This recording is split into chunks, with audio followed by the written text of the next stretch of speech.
So just make sure to repeat the answers in the questions, or repeat the question in your answer. So whatever I'm asking.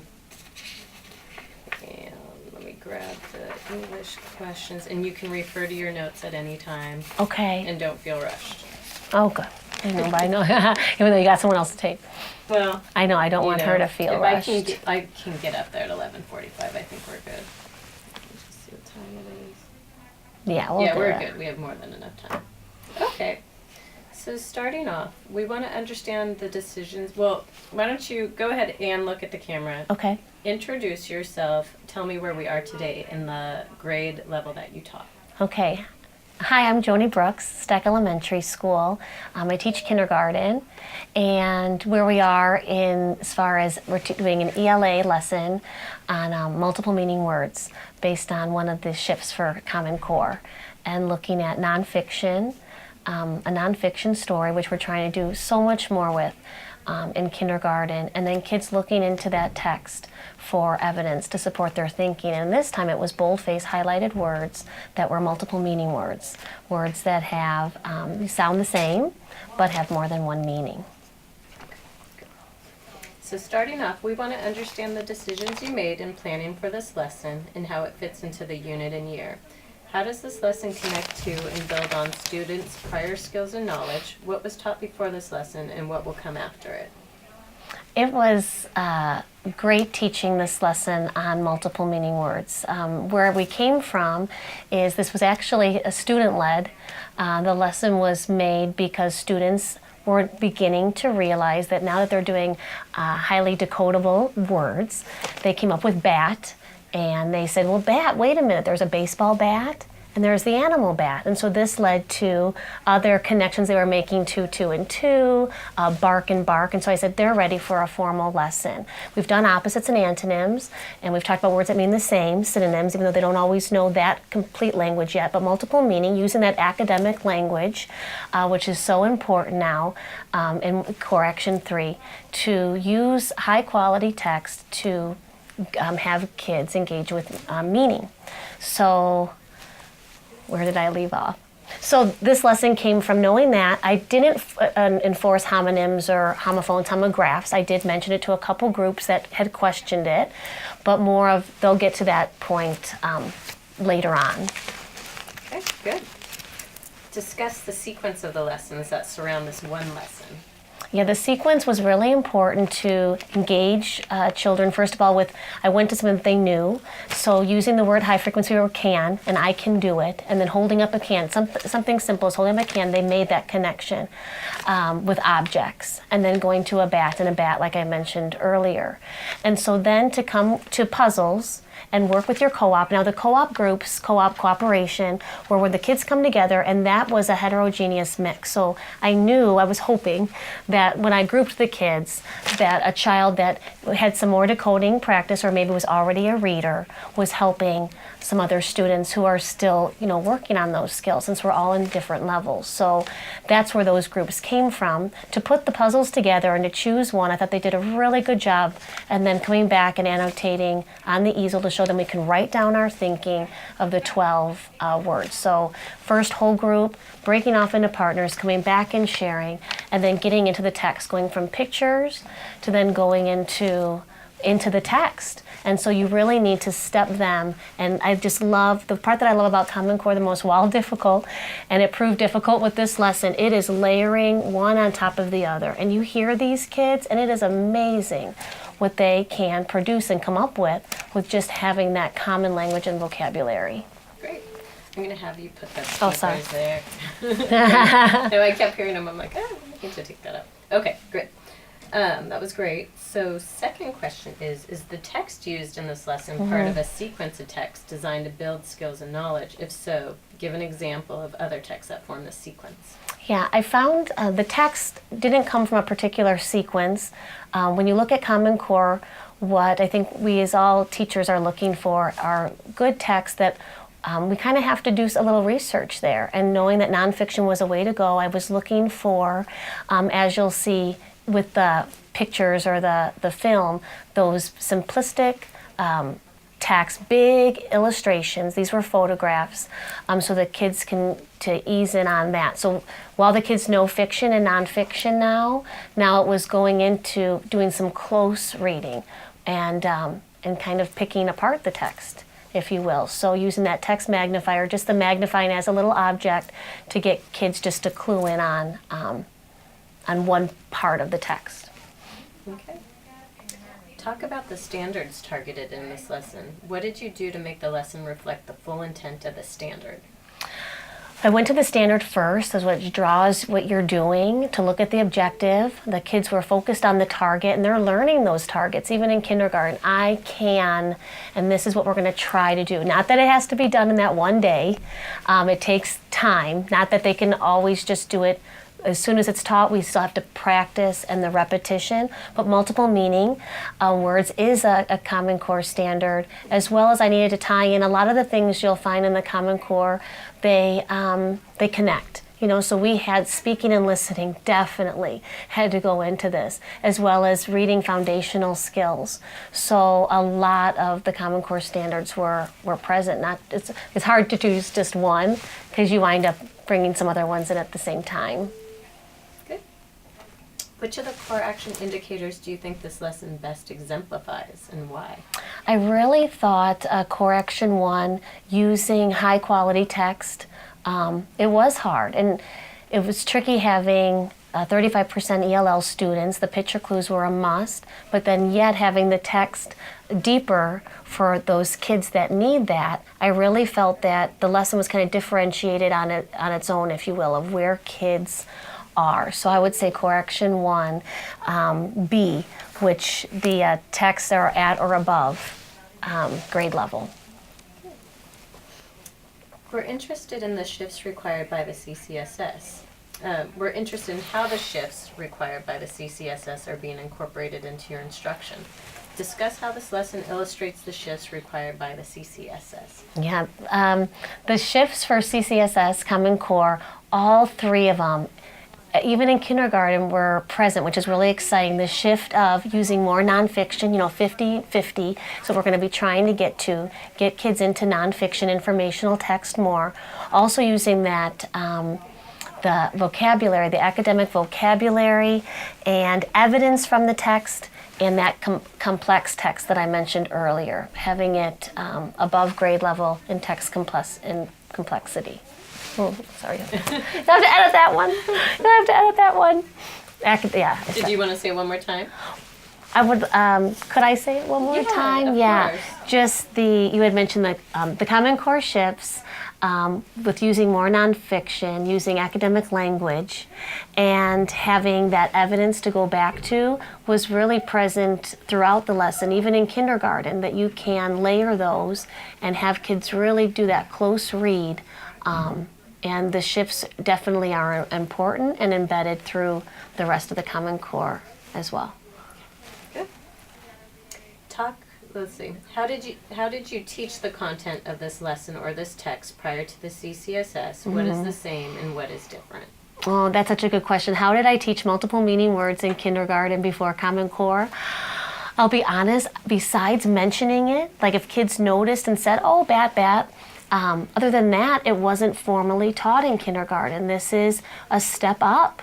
And it's so exciting to have that common language. I'm sure first grade will be happy. And when I was a second grade teacher, this was more a second grade with using multiple meaning, and then you went into figurative language and idioms with Amelia Bedelia. So this was all coming like in second grade. So to get this foundation, and that's what so big with kindergarten, foundational skills, building them up so that common academic language is present so kids have good background and great schema going forward. So I really didn't formally teach multiple meaning words before Common Core. Yep.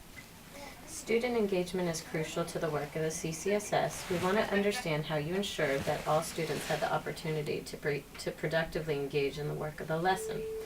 How did you support all students in working with grade level text? For example, how did you provide scaffolding for students below grade level so they can read grade level text? Yeah, to support all students is always the biggest need, isn't it? I mean, that's what we want to do as teachers.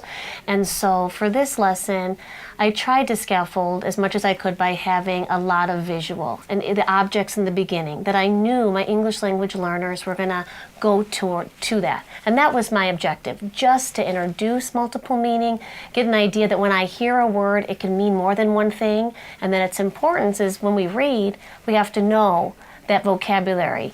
So it's very tricky. I tried really hard to make sure by the co-op groups being heterogeneous, mixed, that I could have friends be teachers helping others, to do whole group, partner, whole group, small group, come back, and then independent to really then now assess where are kids with this. Some of the kids are ready to take off and I could say, ready for that extra challenge of coming up with more.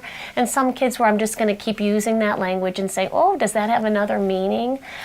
So that's where we'll be going to next with multiple meaning, as far as the objective is just to get the academic language in kindergarten and to build on that.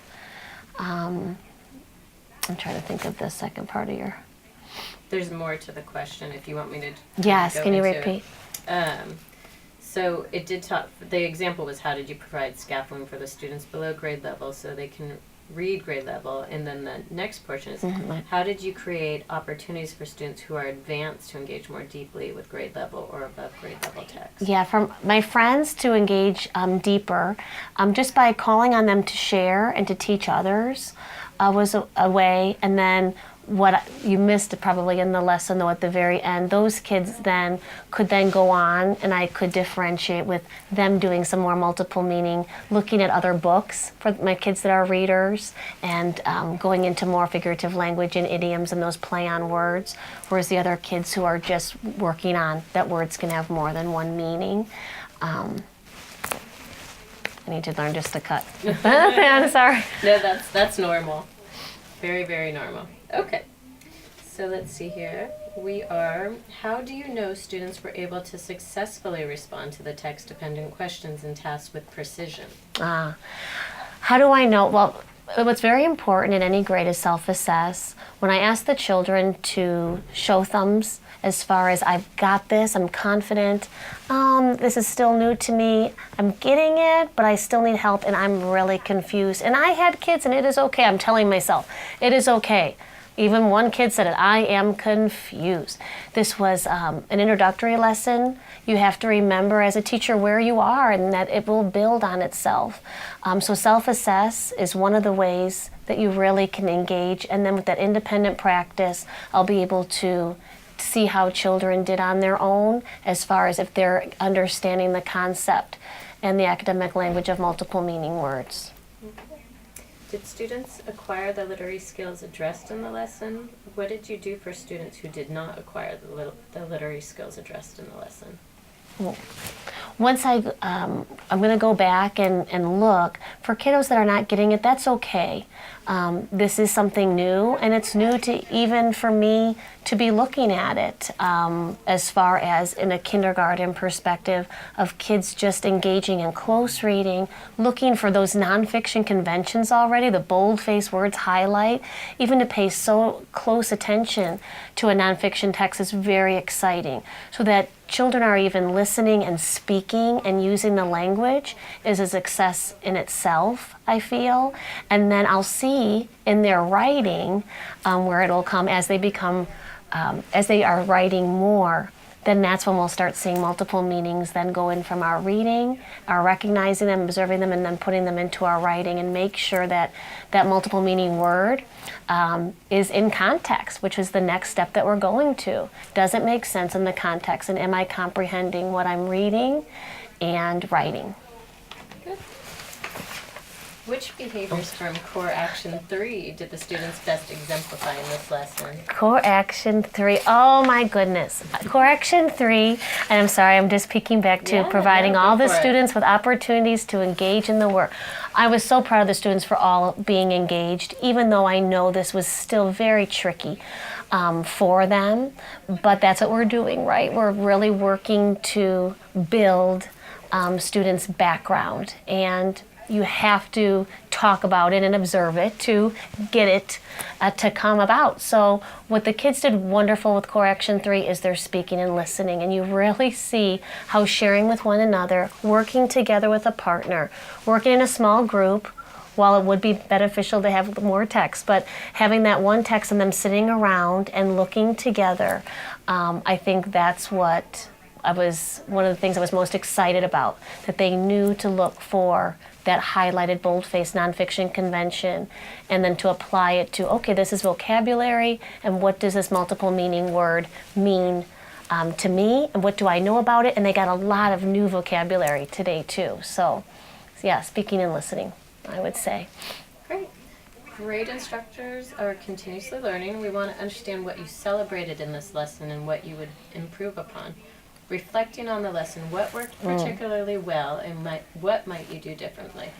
I think what worked well in this multiple meaning, what does mean lesson, is the part of the homonyms, the words that mean different things, multiple meaning, but the same pronunciation.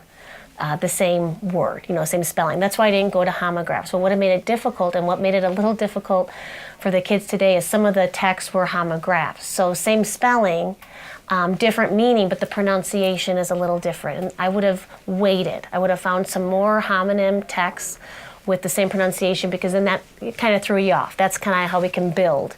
I purposely didn't go to homophones, as far as I wasn't interested right now in kids finding that, yes, now words are spelled. Isn't the English language tricky?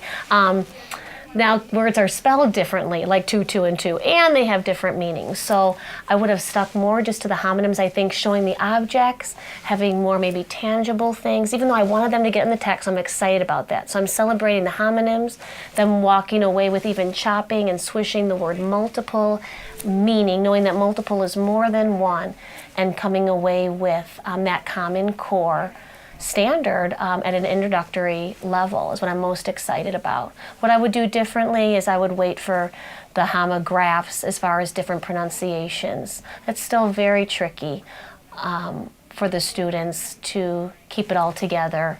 Antonyms, synonyms, and now homonyms, but we're getting there, and one step at a time. So. And last question. Okay. Were there any surprises or unexpected student behaviors or reactions? I was pleasantly surprised at what they took away with, especially just can and bat. I was super excited where I saw the differentiation take place on its own with some of my students, and even an English language learner, which sometimes we always think, well, they can't. This was proof that putting text in front of students, that they really can surprise you as far as, oh, well, they're not going to get this. And they got it, one of the students, pupil, and I was blown away by that example. And some other examples, great kindergarten examples. One, just as we left the room, but, and that's kindergarten, that's great. You use it in the right context, that's wonderful. So I was happy that meaning came out of, what does mean? That mean can mean not being nice to somebody, and meaning means what we put to our reading to help us become better learners. Great, you did great. Oh, thank you for editing. Yeah, no worries.